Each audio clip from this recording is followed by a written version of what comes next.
நம் கண்களை மூடி நாம் ஜெபிப்போம்.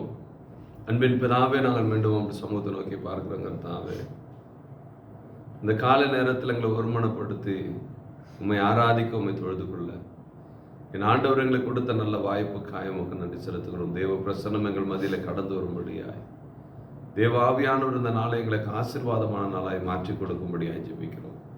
துதிகன மகிமை இல்லாமல் கொண்டாகட்டும். இயேசுவின் நாமத்தில் பிதாவே, ஆமென். கிறிஸ்துவுக்குள் பிரியமானவர்களே, ஆண்டவராய் இயேசு கிறிஸ்துவின் நாமத்தில் எனது அன்பின் வாழ்த்துக்களை நான் தெரிவித்துக் கொள்கிறேன்.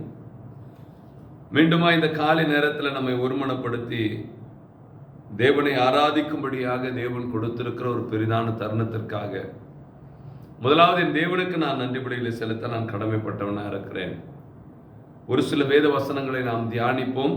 யோவேல் தீர்க்க தரிசன புத்தகம் 2வது அதிகாரம் 21வது வசனத்தை நாம் வாசிக்கலாம். யோவேல் தீர்க்க தரிசன புத்தகம் 2வது அதிகாரம் 21வது வசனம் இப்படியாய் சொல்லப்படுகிறது: தேசமே பயப்படாதே, மகிழ்ந்து களிக்கூறு, கர்த்தர் பெரிய காரியங்களை செய்வார். தேசமே பயப்படாதே, மகிழ்ந்து களிக்கூறு, கர்த்தர் பெரிய காரியங்களை செய்வார். என கருமையான தேவனுடைய பிள்ளைகளே, தேவனுடைய காலை நேரத்தில் நம்மோடு இடைப்படுகிற வேத வசனமானது, நீ பயப்படாதே, கர்த்தர் பெரிய காரியங்களை செய்யக்கூடியவராய் இருக்கிறார்.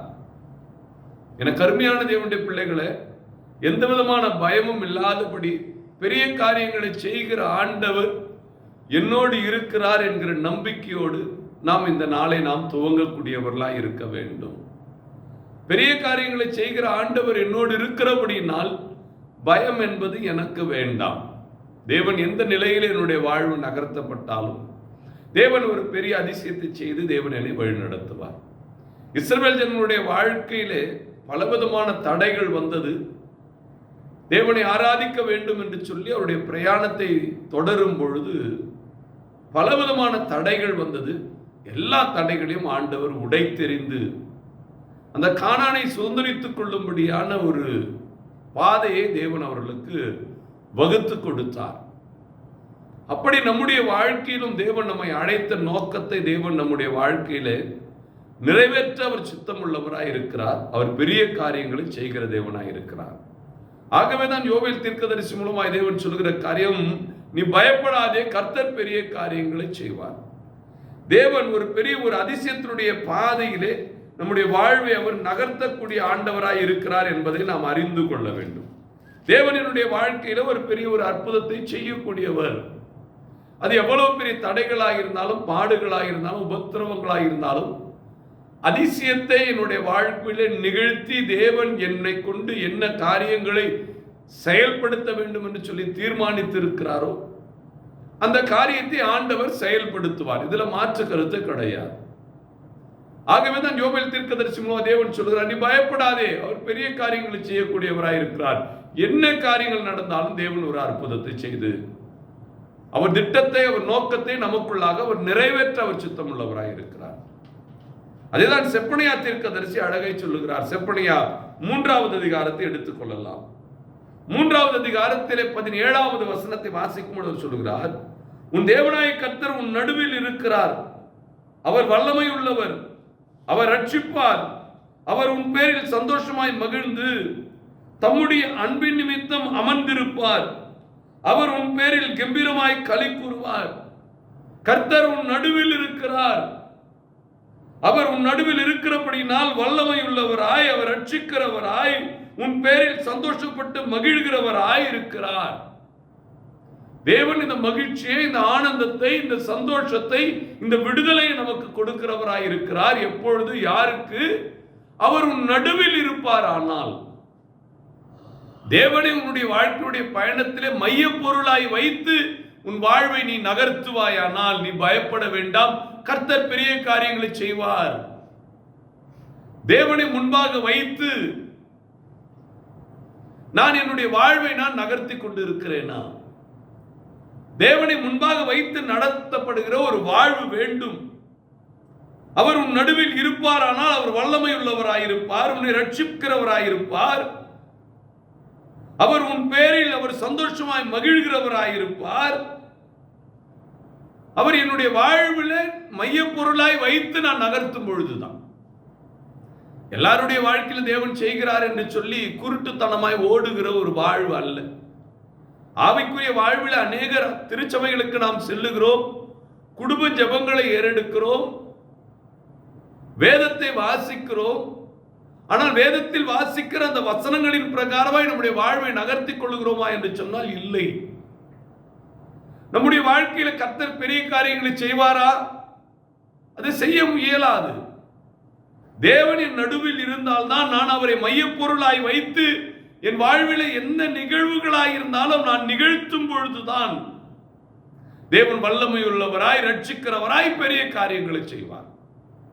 நான் அவரை முன்பாக நிறுத்தாமல், நான் அவர் சொல்லுகிற அந்த வார்த்தையின்படி நான் என்னுடைய வாழ்வை நகர்த்தாமல், என் வாழ்வில் இருக்கிற பாவங்களை விடாமல், தேவனுக்கு பிரியமில்லாத காரியங்களை என்னை விட்டு நான் அகற்றாமல், தேவன் என்னுடைய வாழ்க்கையிலே பெரிய காரியங்களை செய்வார், அவர் என்னை ரட்சிப்பார், என்னை மீட்பார், என் வாழ்க்கையில் அற்புதம் செய்வார் என்று சொல்லி நாம் நினைப்போம் என்று சொன்னால் அது நிறைவேறாது. இஸ்ரவேல் ஜனங்களுடைய வாழ்க்கையிலும் தேவன் அப்படி அற்புதங்களின் பாதையிலே நகர்த்துகிறார். ஆனால் அந்த வார்த்தைகளுக்கு கீழ்ப்படியாதவர்களை நீங்கள் கவனிப்பீர்கள், ஆனால் அவர்கள் வழியிலே அழிக்கப்பட்டார்கள் என்று பரிசுத்த வேதாகமம் சொல்லுகிறது. அப்போ தேவனை நான் மையப்பொருளாய் வைத்து என் வாழ்வை நான் நகர்த்த வேண்டும். தேவனுடைய வார்த்தை எனக்கு அறிவிக்கிற வண்ணமாக என்னுடைய வாழ்க்கையுடைய பயணத்தை நான் மாற்றி அமைத்துக் கொண்டு நடக்கிற ஒரு வாழ்வு வேண்டும். இதுதான் கர்த்தர் பெரிய காரியங்களை என்னுடைய வாழ்வில் செயல்படுவதற்கு அது ஏற்றதாக இருக்கும் என்பதை நீங்கள் மறந்துவிட வேண்டாம். எனக்கு அருமையான தேவனுடைய பிள்ளைகளே, ஆகவே தேவன் என் வாழ்க்கையில பெரிய காரியங்களை செய்கிறார் அப்படி என்று சொல்லிவிட்டு நமக்குள்ள ஒரு மனமாற்றம் இல்லாமல், தேவனுடைய வார்த்தைக்கு கீழ்ப்படியாமல், ஆலயத்துக்கு போகாம, குடும்ப ஜெபம் செய்யாம, வேதம் வாசிக்காம கர்த்தர் எனக்கு பெரிய காரியங்களை செய்வார் என்று சொன்னால் செய்வதற்கான சூழ்நிலைகள் இல்லை, அதற்கு தகுதியுள்ள பாத்திரவான்களாய் இல்லை. எப்படி பெரிய காரியங்களை செய்ய முடியும்? அப்படி என்று சொன்னால் ஆண்டவரை நான் என் மையப்பொருளாய் வைத்து என் வாழ்வை நாம் நகர்த்த வேண்டும். அதுதான் தேவன் ஒரு பெரிய ஒரு அற்புதத்தை, அடையாளத்தை, ஒரு பெரிய காரியங்களை செய்வதற்கு அது ஏற்றதாக இருக்கும் என்பதை நீங்கள் மறந்துவிட வேண்டாம். பெரிய ஒரு அதிசயங்களை, அற்புதங்களை தேவன் செய்யக்கூடியவராய் இருப்பார். நாம் அவரை முன்பாக வைத்து நடக்கிற ஒரு வாழ்வு வேண்டும். அதேதான் உபாகம் 30வது அதிகாரத்தை எடுத்துக்கொள்ளலாம். உபாகம் 30வது அதிகாரத்திலே 8வது வசனத்தை நாம் வாசிக்கும் பொழுது அவர் சொல்கிறார், நீயோ மனம் திரும்பி கர்த்தரின் சத்தத்துக்கு செவி கொடுத்து நான் இன்று உனக்கு கற்பிக்கிற அவருடைய எல்லா கற்பனைகளின்படியும் நீ செய்வாய். ஒரு மனமாற்றத்தோடு தேவன் சொல்லுகிற அந்த வார்த்தைகளின்படி எல்லாம் செய்யும் பொழுது கர்த்தர் பெரிய காரியங்களை செய்வார். அந்த இடத்துல மனமாற்றம் நிகழவில்லை. ஓய்வு நாளில் கேட்கிற அந்த சத்தியத்தின்படி நம்முடைய வாழ்வை நான் நகர்த்தவில்லை. நான் பரிசுத்த வேதாகமத்தை வாசிக்கிற அனுதினமும் அந்த வார்த்தை எதற்காக எனக்கு அறிவிக்கப்படுகிறது, நான் என்ன காரியங்களை கையாள வேண்டும், என்ன காரியங்களை நான் என்னை விட்டு அகற்ற வேண்டும் என்கிற சிந்தனையும் இல்லை. ஆனால் நாம் என்ன செய்கிறோம்? கர்த்தர் பெரிய காரியங்களை செய்வார், அவருடைய சமூகம் எனக்கு முன்பாக போகும், இப்படி பல வசனங்களை நாம் கையில் எடுத்துக்கொண்டு ஓடுகிறோம். அது வெறும் வார்த்தைகளாகவே மாறிவிடுகிறது. அது உயிர் பெறாமல் போகிறது. அது எப்பொழுதும் உயிர் பெறுகிறது என்று சொன்னால் ஒரு மனமாற்றம் நிகழ வேண்டும், ஒரு வார்த்தைகளுக்கு கீழ்ப்படுகிற ஒரு வாழ்வு வேண்டும். இதுதான் தேவனுடைய வார்த்தை உயிர் பெறுவதற்கு காரணமாய் அமைகிறது. ஆண்டவராக இயேசு கிறிஸ்துடைய வாயிலிருந்து புறப்படுகிற ஒவ்வொரு வார்த்தைகளும் ஆம் என்றும் ஆமென் என்றும் நிறைவேறியது. அதே வார்த்தையை பிசாசானவன் கையில் எடுத்து ஆண்டவராக இயேசு கிறிஸ்துவை பார்த்து, நீர் இங்கிருந்து தாழே குதியும், தூதர்கள் உங்களை கையிலே ஏந்திக் கொள்வார்கள் என்று சொல்லி வேதத்திலே காணப்படுகிற வேத வசனங்களை ஒப்பிட்டு பேசினாலும் அந்த வார்த்தைகள் உயிர் பெறுமா, செயல்படுமா என்று சொன்னால் இல்லை. அப்படி என்று சொன்னால் பயன்படுத்துகிறவர்களை பொறுத்துதான் இருக்கிறது. வார்த்தைகள் உயிர் பெறுகிறது, பயன்படுத்துகிறவருடைய மனநிலையை பொறுத்து, மனமாற்றத்தை பொறுத்து, சத்தியத்துக்கு கீழ்ப்படுகிறதை பொறுத்து தான் இருக்கிறது. இந்த கீழ்ப்படுகிற காரியம் இல்லாமல், மனமாற்றம் இல்லாமல் நான் எந்த சபைக்கு நான் சென்றும் பிரயோஜனம் அல்ல. நான் எத்தனை நாட்கள் உபவாசம் இருந்தும் பயனில்லை. எனக்கு அருமையான தேவனுடைய பிள்ளைகளே, எங்கு அது கிரியை செய்கிறது? கர்த்தர் பெரிய காரியங்களை செய்கிறார். அவர் நடுவிலே இருந்தால்தான், அவரை மையப்பொருளாய் வைத்து உன் வாழ்வை நகர்த்தினால்தான் ஒரு மனமாற்றம் நிகழ வேண்டும் என்று சொல்லி பரிசுத்த வேதாகம் சொல்லுகிறது. நீயோ மனம் திரும்பி கர்த்தருடைய சத்தத்துக்கு செவி கொடுத்து, நான் இன்று உனக்கு கற்பிக்கிற அவருடைய எல்லா கற்பனைகளின்படியும் நீ செய். இந்த இடத்துல தான் கர்த்தர் பெரிய காரியங்களை செய்கிறார். இஸ்ரவேல் ஜனங்களுடைய வாழ்க்கையிலே எப்பொழுது அந்த அடையாளங்களும் அற்புதங்களும் நிகழ்கிறது என்று சொன்னால், கர்த்தருடைய வார்த்தைகளுக்கு செவி சாய்த்து தங்களுடைய பயணத்தை நகர்த்தினுடைய வாழ்வில் தான் நகர்ந்தது. ஆனால் முறுமுறுத்தவர்கள் வழியில அழிக்கப்பட்டார்கள். வாக்குத்தத்தங்களை சுதந்திரித்துக் கொள்ளவில்லை. மறந்துவிட வேண்டாம். இதுதான் நம்ம அநேகருடைய வாழ்க்கையிலே என்னதான் நாம் ஜெபித்தாலும், எந்த ஊழியர்கள் நமக்காக ஜெபித்து தீர்க்க தரிசனம் பார்த்து உரைத்தாலும் வாழ்வில் மாற்றம் இல்லை. காரணம், எப்பொழுது எனக்குள் ஒரு மனமாற்றம் நிகழ்கிறதோ, எப்பொழுது நான் தேவனுடைய வார்த்தைகளுக்கு நான் கீழ்ப்படிய வேண்டும் என்கிற சிந்தனை எனக்குள் தோன்றுகிறதோ, அன்றுதான் கர்த்தர் பெரிய காரியங்களை செய்வார். இந்த காலை பொழுதிலே ஒரு தீர்மானத்தை நாம் எடுத்துக்கொள்வோம். நான் வாசிக்கிற அந்த வேத வசனங்களின்படி நான் ஒவ்வொரு நாளும் நான் கீழ்ப்படிய போகிறேன். ஒவ்வொரு ஓய்வு நாளிலும் கர்த்தர் என்னோடு பேசுகிற அந்த வார்த்தைகளுக்கு நான் செவி சாய்த்து ஒரு மனமாற்றத்தோடு அந்த சத்தியத்தின் பாதையிலே நான் நடக்க போகிறேன் என்று சொல்லி நீங்கள் உங்களை ஒப்பு கொடுத்து பாருங்க. பார்வோனுடைய சேனை வந்தாலும் கர்த்தர் காக்க வல்லவராய் இருக்கிறார். எவ்வளவு பெரிய சமுத்திரங்களாய் இருந்தாலும் அதை வெட்டாந்தரையாய் மாற்ற அவர் சித்தம் உள்ளவராய் இருக்கிறார். வாழ்க்கையில பெரிய அடையாளங்களை, அற்புதங்களை நிகழ்த்தி உங்களை நடத்தக்கூடியவராய் இருக்கிறார். இதை கேட்டுக்கொண்டிருக்கிற எனக்கு அருமையான தேவனுடைய பிள்ளைகளை, உங்களை நீங்களே ஆராய்ந்து பார்க்க வேண்டிய ஒரு தருணம் இது. உங்களை நீங்களே ஆராய்ந்து பார்த்து ஆவிக்குரிய பயணத்திலே தேவன் பெரிய காரியங்களை செய்யக்கூடிய ஒரு பாத்திரவான்களாய் மாற்றிக்கொள்ளுகிற ஒரு தருணம் இது. பயப்படாதே, கர்த்தர் பெரிய காரியங்களை செய்வார். பயம் வரவே வராது. இப்படி மனமாற்றத்தோடு சத்தியத்துக்கு கீழ்ப்படுகிற ஒரு மனிதனுடைய வாழ்க்கையிலே பயம் என்றாலே என்ன என்று தெரியாது. ஏனென்று சொன்னால் பெரிய காரியங்களை செய்கிறவர் என்னோடு இருக்கிறார். எவ்வளவு பெரிய அதிசயங்களாக இருந்தாலும் என் ஆண்டவர் என் வாழ்க்கையில நிகழ்த்தி விடுவார். இதுதான் உண்மை. இதுதான் உண்மை. இதை அறிந்து கொள்ளுங்க. இதை அறிந்து கொண்டு நீங்கள் பயணிக்கும் பொழுதுதான் யார் பிரசங்கிக்கிறார் என்பது அல்ல, பிரசங்கிக்கப்படுகிற வார்த்தைகளுக்கு தான் முக்கியத்துவம், சத்தியத்திற்கு தான் முக்கியத்துவம், உங்க மனமாற்றத்திற்கு தான் முக்கியத்துவம். நீங்கள் எந்த சபையை சார்ந்தவர்கள் என்பது அல்ல. பிரசங்கிக்கப்படுகிற வார்த்தைகளுக்கு முக்கியத்துவமும் நீங்கள் மனமாறுகிற ஒரு நிகழ்வும் தான். இது இரண்டும் இல்லாமல் நீங்கள் எந்த சபையை சார்ந்தவர்கள் என்று கூறியும் பிரயோஜனம் அல்ல, எந்த ஊழியர் எனக்காக ஜெபிக்கிறார் என்று கூறியும் பிரயோஜனம் அல்ல. இதை முதலாவது நாம் அறிந்து கொள்ள வேண்டும். மாளிகைகளை கண்டு ஓடாதீர்கள், மனிதனுடைய முகத்தை கண்டு ஓடாதீர்கள், சத்தியத்தை தேடி ஓடுங்கள், ஒரு மனமாற்றத்தோடு ஓடுங்கள். எந்த இடமாய் இருந்தாலும், எந்த சூழ்நிலையாய் இருந்தாலும், அன்னாளுடைய கர்ப்பம் திறக்கப்பட்டது போல சாமுவேலுக்கு ஒரு தீர்க்கதரிசன அபிஷேக ஊழியத்தை கொடுத்ததை போல ஆண்டவர் உங்களுக்கும் கொடுத்து நடத்துவார். அறிந்து கொண்டு உங்களுடைய வாழ்வை நகர்த்துங்க. கர்த்தர் பெரிய காரியங்களை செய்வார். நீ பயப்படாதே, கர்த்தர் பெரிய காரியங்களை உன் வாழ்வில் அவர் செய்வார் என்பதிலே மாற்று கருத்து கிடையாது. ஏசாயா தீர்க்கதரிசன புத்தகத்தை எடுத்துக்கொள்வோம். ஏசாயா தீர்க்கதரிசன புத்தகம் 25வது அதிகாரத்தை எடுத்துக்கொள்ளலாம். அதிலே முதலாவது வசனத்தை வாசித்து பார்ப்போம். கர்த்தாவே, நீரே என் தேவன், உம்மை உயர்த்தி உம்முடைய நாமத்தை துதிப்பேன். நீர் அதிசயமானவைகளை செய்தீர். உமது பூர்வ ஆலோசனைகள் சத்தியமும் உறுதியுமானது.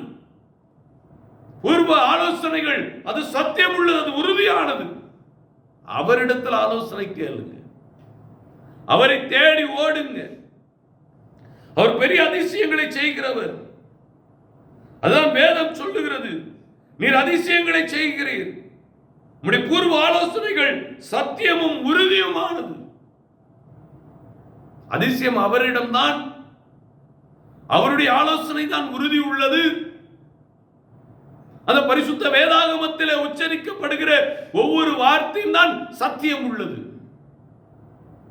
பிரதர் சொல்லிவிட்டார், ஊழியர் சொல்லிவிட்டார் அல்ல, பரிசுத்த வேதம் என்ன சொல்லுதுன்னு கவனியுங்க. பரிசுத்த வேதத்திலே அவர்கள் சொல்லுகிற அந்த வசனங்கள் உள்ளதா என்று சொல்லி கவனியுங்க. ஆகவேதான் நீங்கள் ஆலயத்துக்கு செல்லும் பொழுது ஒவ்வொருடைய கரங்களிலும் பரிசுத்த வேதாகமம் இருப்பதுதான் உங்களுடைய வளர்ச்சிக்கும் பிரசங்கிக்கப்படுகிற ஆசீர்வதிக்கப்படுகிற அந்த ஆசீர்வாதத்திற்கு உங்களை பாத்திரவனாய் மாற்றும். பரிசுத்த வேதாகமத்தோடு கேட்கிற வசனங்களை ஒப்பிட்டு காணாமல் நீங்கள் ஆசீர்வாதத்தை பெற்றுவிட்டேன் என்று சொல்லி நினைப்பதனால் ஒரு பயனும் இல்லை. நீங்கள் ஆசீர்வாதத்தை பெற்றுக்கொள்ள இயலாது. பரிசுத்த வேதாகமத்தை சுமங்க, கர்த்தர் உங்களை சுமப்பார். நீங்கள் அந்த ஆசீர்வாதங்களுக்கு பாத்திரவான்களாய் மாறுவீர்கள். வேதம் சொல்லுகிற வண்ணமாய் அவர் அதிசயங்களை செய்கிறவர். அவர் அதிசயத்துடைய பாதையிலே உங்களை நகர்த்துகிறவர். மறந்துவிட வேண்டாம். அற்புத அடையாளங்களை உங்களுடைய வாழ்வில் அவர் நிகழ்த்துவார். இதுல மாற்று கருத்தை கிடையாது.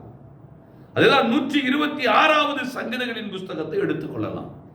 அதுல 3வது வசனத்தில் அவர் சொல்லுகிறார், சங்கீதக்காரன் சொல்லுகிறார், கர்த்தர் தமக்கு பெரிய காரியங்களை செய்தார், இது நிமித்தம் நாம் மகிழ்ந்திருப்போம். எப்பொழுது மகிழ்ச்சி வருகிறது? ஆண்டவர் பெரிய காரியங்களை செய்தால்தான். ஆண்டவர் செய்யாமல் பெரிய காரியம் உன் வாழ்க்கையில நிகழ்ந்துரும் யாராவது சொல்றதுனால ஒன்னும் ஆகாது. நிறைய தீர்க்க தரிசனங்களை, பொய்யான தீர்க்க தரிசனங்களை அப்படி கேட்டு கேட்டு ஏமாந்து போனதுதான் மிச்சம். ஆண்டவர் பெரிய காரியங்களை செய்யணும். எப்போ செய்வார்? மனமாற்றம் இருந்தால்தான் செய்வார். இந்த சத்தியத்துக்கு கீழ்ப்படினால் தான் செய்வார். கீழ்ப்படியாம மனமாறாம எங்க பாஸ்டர் சொல்லிட்டாரு, அந்த ஊழியக்காரர் சொல்லிட்டாரு அப்படி என்று சொல்லி நீங்கள் ஏமாந்து விட வேண்டாம். தீர்க்க தரிசனங்கள் உண்மையாக கூட இருக்கலாம், ஆனால் அதற்கு பாத்திரமானாய் மாற்றுவது இந்த பரிசுத்த வேதாகமம் தான். அப்ப இந்த வார்த்தை எனக்கு கீழ்ப்படினோம், என் மனமாற்றம் என்னை தகுதி உள்ளவனாய் மாற்றுகிறது.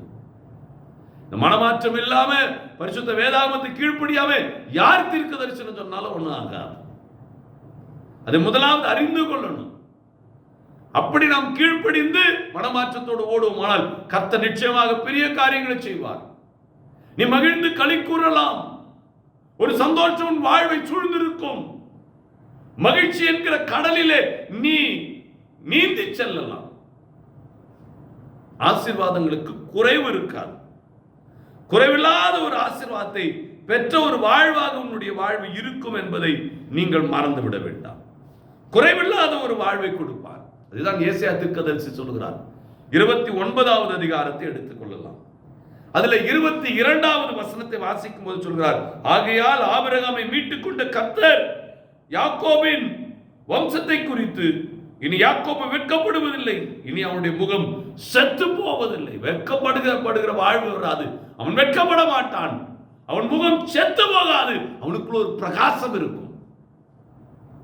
கீழ்ப்படிந்து பாருங்க, மனமாறி பாருங்க, உன் முகம் செத்து போகாது. நீ வெட்கப்பட மாட்டே. எந்த நிலையிலும் எங்கு வெட்கப்பட மாட்டேன். கர்த்தர் பெரிய காரியங்களை செய்வார். பெரிய அதிசயங்களை உன் வாழ்வில் செய்வார். இதில் எந்த விதமான மாற்று கருத்தும் கிடையாது. மனமாற்றத்தோடு தேவனுடைய வார்த்தைகளுக்கு நாம் கீழ்ப்படுகிறவர்களாய் நம்மை ஒப்பு கொடுத்து நம்முடைய வாழ்வை நாம் நகர்த்துவோம். கர்த்தர் வெட்கப்படாத ஒரு வாழ்வை கொடுப்பார். உங்கள் முகம் செத்து போகாது. தேவனுடைய ஆசீர்வாதத்தை நாம் பெற்றுக்கொள்வோம். கண்களை மூடி நாம் ஜெபிக்கலாமா? அன்பின் பிதாவே, நாங்கள் மீண்டும் அவருடைய சமூகத்தை நோக்கி பார்க்கிறோம். அப்பா, இந்த காலை நேரத்தில் எங்களை ஒருமுறைப்படுத்தி உங்களை நோக்கி பார்க்க ஆண்டவர் எங்களுக்கு கொடுத்த நல்ல வாய்ப்புக்காய் நன்றி. எங்களோடு நீ பேசுடைய வேத வசனங்களுக்காய் உண்மை நாங்கள் துதிக்கிறோம். பயமில்லாத ஒரு மகிழ்ச்சியுள்ள ஒரு வாழ்க்கையினுடைய பயணத்தை எங்களுக்கு வகுத்து கொடுத்து உம்முடைய அன்புக்காய் நன்றி. நீ பெரிய காரியங்களை செய்கிறவர் தான். வானத்தை பூமி உண்டாக்கினவர், அதிசயங்கள் அற்புதங்களை நிகழ்த்துகிறவர். உம்மாலே கூடாதது ஒன்றுமில்லை, எல்லாம் உம்மாலே கூடும். ஆனால் நாங்கள் மனமாற்றம் இன்றி, நாங்கள் சத்தியத்துக்கு கீழ்ப்படியாமல் எங்கள் வாழ்வை நகர்த்துகிறபடினால் அந்த பெரிய அற்புத அடையாளங்களை நாங்கள் காண இயலவில்லை. அந்த மகிழ்ச்சி, ஆனந்தம், அந்த களிப்பு எங்களுடைய வாழ்வை சூழ்ந்து கொள்ளவில்லை என்பதை அறிந்து கொண்டோம். கேட்ட சத்தியத்தின்படி நாங்கள் மனமாறுகிறோம், வார்த்தைகளுக்கு கீழ்ப்படுகிறோம். நாங்கள் அந்த ஆசீர்வாதத்தை பெற்றுக்கொள்ள கிருபை செய்வீராக. எங்கள் முகம், நாங்கள் வெட்கப்படுவதில்லை, எங்கள் முகம் செத்து போவதில்லை என்பதை அறிந்து கொண்டோம். அந்த வாழ்வை எங்களுக்கு வகுத்து கொடுத்த கிருபைக்காய் நன்றி. தேவ சமாதானம் எங்கள் ஒவ்வொருடைய உள்ளங்களையும் ஆளுகை செய்யட்டும். அப்பா, இந்த நாள் எங்களுக்கு குடும்ப அங்கத்தினர்களுக்காக வந்து நிற்கிறோம். எங்கள் குடும்பத்துக்கு பெற்றோர்கள், பெரியோர்கள், வயதானவர்கள் அன்பின் கரத்தில் கொடுக்கிறேன். பலவீனங்கள் நீங்குவதாக, அந்த பலவீனத்துடைய பலன் பூர்ணமாய் விளங்குவதாக, பலத்தில் இடை கட்டுபடியாய் ஜெபிக்கிறோம். தேவ சமாதானம் அவருடைய உள்ளங்களை ஆளுகை செய்யட்டும். வயதா காலங்களில் அந்த பலவீனங்கள் எந்த விதத்தில் அந்த ஆத்துமாவை சேதப்படுத்தாதபடி காத்துக் கொள்வீராக. கணவனும் மனைவியுமாய் வாழ்ந்து கொண்டிருக்கிற ஒவ்வொருவரையும் அன்பின் கரத்தில் கொடுக்கிறேன். எங்கள் உடன் பிறந்தவர்கள், எங்கள் பெற்றோர்கள், கணவனும் மனைவியாக வாழ்ந்து கொண்டிருக்கிற நாங்கள் ஒவ்வொருவரும் கரங்களை கொடுக்கிறோம். சமாதானத்தை கொடுங்க. ஒருவர் பாரத்தை ஒரு சுமந்து இப்படியே நீங்கள் கிறிஸ்துடைய பிரமாணத்தை நிறைவேற்றுங்கள் என்று சொன்னீரேன். பிரமாணத்தை நிறைவேற்றுகிற ஒரு வாழ்வாக இந்த கணவன் மனைவி வாழ்வை என் ஆண்டவர் ஆசீர்வதிங்க. மனமாற்றத்தோடு வார்த்தைகளுக்கு கீழ்ப்படிந்து அவர்கள் பயணம் செய்வார்கள். ஆனால் அந்த சந்ததி, அந்த குடும்பம் ஆசீர்வாதங்களை பெற்றுக்கொள்ளும். பயமில்லாத தேசமே களிக்கூறு, கர்த்தர் பெரிய காரியங்களை செய்வார் என்கிற வார்த்தையின் பிரகாரமாய் அந்த குடும்பத்திலே நீ பெரிய காரியங்கள் செய்வதற்கு அது ஏற்றதாயிருக்கும். கர்த்தர் நடத்துவீராக. பிள்ளைகளுக்காக வந்து நிற்கிறோம். முக்கியமாக வாலிப பிள்ளைகளை அன்பின் கரத்திலே கொடுக்கிறேன். அப்பா, தெய்வ பயத்தை கொடுங்க, மனமாற்றத்தை கொடுங்க. இதுதான் நம்முடைய கரத்தினுடைய கிரியைகளுக்கு எங்களை தகுதியுள்ளவர்களாய் மாற்றுகிறது என்பதை அறிந்து கொண்டோம். அந்த நிலையிலே அவர்கள் தங்களுடைய வாழ்வை இந்த வாலிப வயதில் நகர்த்தி அந்த நன்மையை, அந்த ஆசீர்வாதத்தை பெற்றுக்கொள்ள கிருபை செய்யுங்க. அந்த முகம் செத்து போகாதபடி, வெட்கப்படாத ஒரு பயணத்தை அவர்கள் தொடர கிருபை செய்கிறாங்க. படித்துக் கொண்டிருக்கிற பிள்ளைகளுக்காவது நிற்கிறோம். ஞானத்தை கொடுங்க, ஞான கண்களை திறந்து கொடுங்க. ஞான ஊற்றுக்கள் அவர்களுக்குள் புறப்படட்டும். சாலமோனுக்கு, ஸ்தேவானுக்கு கொடுத்து ஞானத்தை கொடுங்க. சாட்சியாய் மாற்றுங்க. குழந்தைகளை வளர்க்கக்கூடிய ஞானத்தை பெற்றோர்களுக்கு கொடுப்பீராக. சமாதானத்தினால் ஒவ்வொருடைய குடும்பத்தையும் என் ஆண்டவர் நிரப்புவீராக. இந்த நாளிலே உண்ண உணவில்லாமல், உடுத்த உடை இல்லாமல், தங்க இடமில்லாமல் அவதிப்படுகிறவர்கள், கர்ப்பஸ்திரிகள், மருத்துவமனையில் காணப்படுகிற மருத்துவர்கள் கைவிடப்பட்டவர்கள், பொருளாதாரத்தில் நசுக்கப்பட்டவர்கள், கடன் தொல்லையில பாதிக்கப்பட்டவர்கள், மனிதனுடைய சூழ்ச்சி, பிசாசுடைய தந்திரங்கள் அகப்பட்டவர்கள், இப்படி பல நிலைகளிலே கண்ணீரோடு வேதனையோடு இருக்கிற உம்முடைய பிள்ளைகளுக்காய் வந்து நாங்கள் இருக்கிறோம். தேவாதி தேவனே, அவர்களுக்கு ஒரு மனமாற்றத்தை கொடுப்பீராக. கர்த்தாதி கர்த்தாவே, உம்முடைய வார்த்தைகளுக்கு கீழ்ப்படுகிற ஒரு எண்ணத்தை கொடுப்பீராக. இதுதான் பயமில்லாத ஒரு வாழ்வை நகர்த்துகிறது. இதுதான் நீர் பெரிய அதிசயங்களை செய்வதற்கு தகுதியுள்ளவர்களாய் மாற்றுகிறது என்பதை அறிந்து கொண்டு வெற்றி பயணத்தை அவர்கள் தொடர கிருபை செய்வீராக. இந்த நாளில் பிறந்த நாளையும் திருமண நாளை கொண்டாட இருக்கிறோம். அப்பா, இந்த ஆண்டை கூட்டி கொடுத்த கிருபைக்காய் நன்றி. இந்த ஆண்டை ஆசீர்வதித்து கொடுங்க. நன்மை கிருபையோடு வாழ்வை சூழ்ந்து கொள்ளட்டும். எந்த நோக்கத்தோடு இந்த நாட்களை கூட்டி கொடுக்கிறோம் அந்த நோக்கத்தை நிறைவேற்றுவீராக. சமாதானத்தின் தேவன் அவருடைய உள்ளங்களை ஆளுகை செய்யுங்கப்பா. அழைப்பு பெற்றவர்கள், அபிஷேகப்பட்ட வரங்கள், அலங்கரிக்கப்பட்டவர்கள், தேவனுக்கு ஊழியம் செய்ய வாஞ்சிக்கிறவர்கள் இந்த அன்பின் கரத்தில் கொடுக்கிறேன். அப்பா, தேவ பயத்தோடு தங்களுடைய ஊழியத்தை நிறைவேற்ற கிருபை செய்யுங்க. தேவாதி தேவனே, வார்த்தைகளுக்கு கீழ்ப்படிய வேண்டும் என்கிற சிந்தனையை கொடுங்க. நீ பெரிய அடையாளங்களை செய்வதற்கு அதுவே உகந்தது. ஒரு மனமாற்றத்தோடு தங்கள் ஆவிக்குரிய பயணத்தை நகர்த்தி உடைய சித்தத்தை நிறைவேற்றுகிற பாத்திரவான்களாய் மாற்றுவீராக. தேவாவி நம்முடைய வழிநடத்துதல் ஒருவருடைய உள்ளங்களையும் ஆளுகை செய்யட்டும். இந்த நாள் நம்முடைய வருகை இருக்குமானால் நம்முடைய கரத்தை பற்றிக் கொள்ள கிருபை செய்யுங்க. வருகை தாமதிக்குமானால் மனமாற்றத்தோடு வார்த்தைகளுக்கு கீழ்ப்படிந்து எங்கள் பயணத்தை தொடர என் ஆண்டவர் கிருபை செய்வீராக. துதிகன மகிமையில்லாம கொண்டாகட்டும். இயேசுவின் நாமத்தில் பிதாவே, ஆமென். என் ஆத்துமாவே கர்த்தரை ஸ்தோத்திரி, என் முழு உள்ளமுடைய பரிசுத்த நாமத்தை ஸ்தோத்திரி. என் ஆத்துமாவே கர்த்தரை ஸ்தோத்திரி. அவர் செய்த சகல உபகாரங்களையும் மறவாதே. அவருடைய அக்கிரமெல்லாம் மன்னித்து நோயெல்லாம் குணமாக்கி உன் பிராணன் அழுக்குலக்கமிட்டு உடைய கிருபையினால் முடிசூட்டி நன்மையினால் வாயை திருப்தி ஆக்குகிறார். கழுகுக்கு சமானமா வயது திரும்ப வாழ வயது போல் ஆகிறது. ஆமென்.